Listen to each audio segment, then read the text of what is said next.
ఉమ్మడి వరంగల్ జిల్లాలో 1992వ సంవత్సరంలో ఒక సమున్నత ఉద్దేశంతో శ్రీ నెమరుగుముల రమేష్ రావు గారి ఆధ్వర్యంలో హంటర్ రోడ్డు నందు తొలుత 160 మంది విద్యార్థులతో మాజీ స్పీకర్ శ్రీ దుద్దిల్ల శ్రీపాదరావు గారి చేతుల మీదుగా ప్రారంభించబడింది జేఎస్ఎం.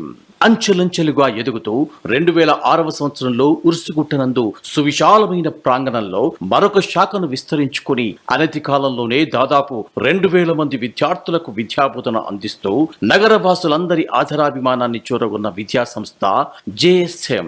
జేఎస్ఎం విద్యా సంస్థలు స్థాపించిన నాటి నుండి నేటి వరకు అనేక మంది విద్యార్థులను వివిధ రంగాల్లో డాక్టర్లుగా, ఇంజనీర్లుగా, లాయర్లుగా, శాస్త్రవేత్తలుగా, టీచర్లుగా తీర్చిదిద్దిన విద్యా వనం. విద్యార్థుల పాలిట కల్పవృక్షం జేఎస్ఎం అనడంలో అతిశయోక్తి ఏమాత్రమూ లేదు.